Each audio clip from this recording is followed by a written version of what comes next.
Cari fratelli e sorelle, buongiorno.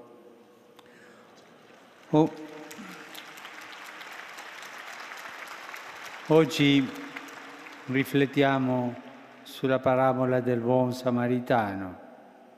Un dottore della legge mette alla prova Gesù con questa domanda: Maestro, che cosa devo fare per ereditare la vita eterna? Gesù gli chiede di dare lui stesso la risposta e quello la dà perfettamente. Amerai il Signore tuo Dio con tutto il tuo cuore, con tutta la tua anima, con tutta la tua forza e con tutta la tua mente, e il tuo prossimo come te stesso.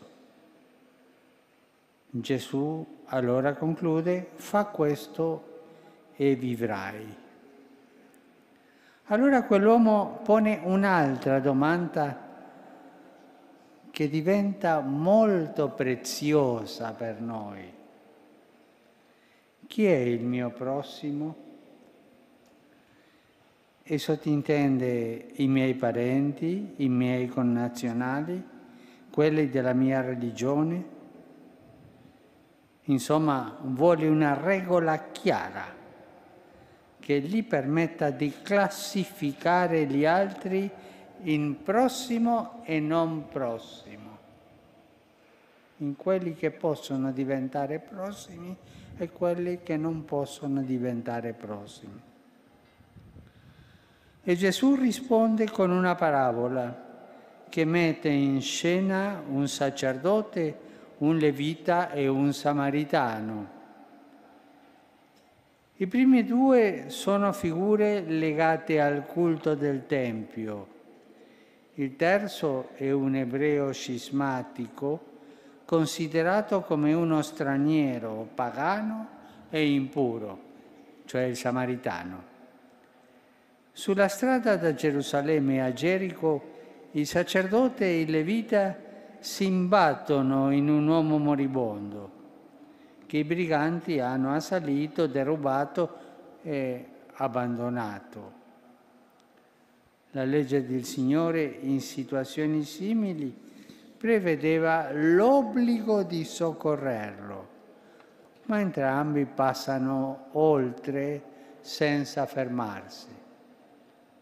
Erano in fretta e, non so, il sacerdote forse ha guardato l'orologio e ha detto: ma arrivo tardi alla messa, devo dire messa. E l'altro ha detto: ma non so se la legge mi permette perché c'è il sangue lì e io sarò impuro, ma vanno per un'altra strada e non si avvicinano. E qui la parabola ci offre un primo insegnamento. Non è automatico che chi frequenta la casa di Dio e conosce la sua misericordia sappia amare il prossimo. Non è automatico. Tu puoi conoscere tutta la Bibbia, tu puoi conoscere tutte le rubriche liturgiche, tu puoi conoscere tutta la teologia, ma del conoscere non è automatico il amare. L'amare ha un'altra strada, l'amore ha un'altra strada, con intelligenza, ma qualcosa di più. Il sacerdote e il levita vedono, ma ignorano, guardano, ma non provvedono. Eppure non esiste vero culto se esso non si traduce in servizio al prossimo. Non dimentichiamolo mai, di fronte alla sofferenza di così tanta gente sfinita dalla fame, dalla violenza e dalle ingiustizie, non possiamo rimanere spettatori. Ignorare la sofferenza dell'uomo cosa significa? Significa ignorare Dio. Se io non mi avvicino a quell'uomo, a quella donna, a quel bambino, a quell'anziano, a quell'anziana che soffre, non mi avvicino a Dio. Ma veniamo al centro della parabola, il samaritano, cioè proprio quello disprezzato, quello sul quale nessuno avrebbe scommesso nulla e che comunque aveva anche lui i suoi impegni e le sue cose da fare.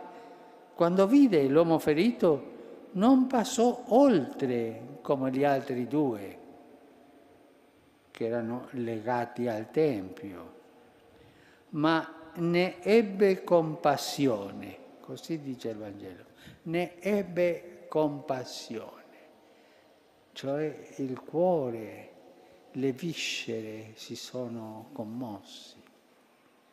Ecco la differenza.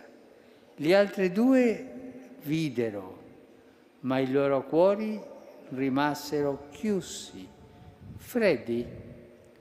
Invece il cuore del samaritano era sintonizzato con il cuore stesso di Dio. Infatti la compassione è una caratteristica essenziale della misericordia di Dio. Dio ha compassione di noi. Cosa vuol dire? Patisce con noi. Le nostre sofferenze Lui le sente. Compassione, patire con. Il verbo indica che le viscere si muovono e fremono alla vista del male dell'uomo. E nei gesti e nelle azioni del buon samaritano riconosciamo l'agire misericordioso di Dio in tutta la storia della salvezza.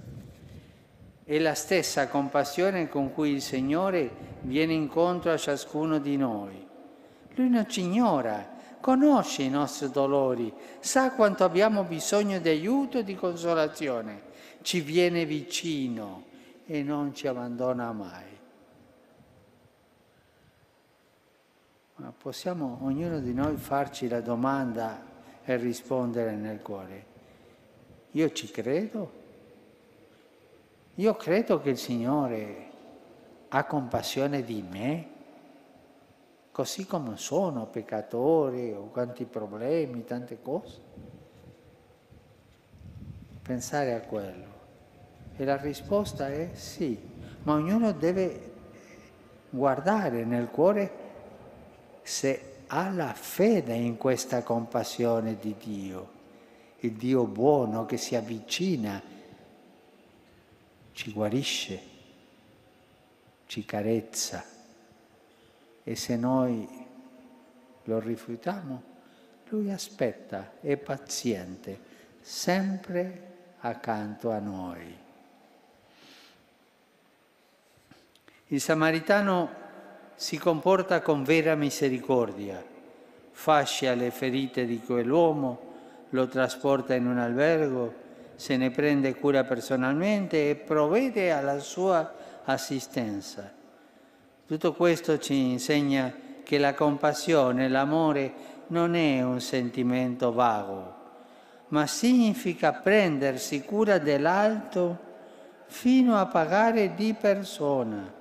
Significa compromettersi, compiendo tutti i passi necessari per avvicinarsi all'altro fino a immedesimarsi con lui.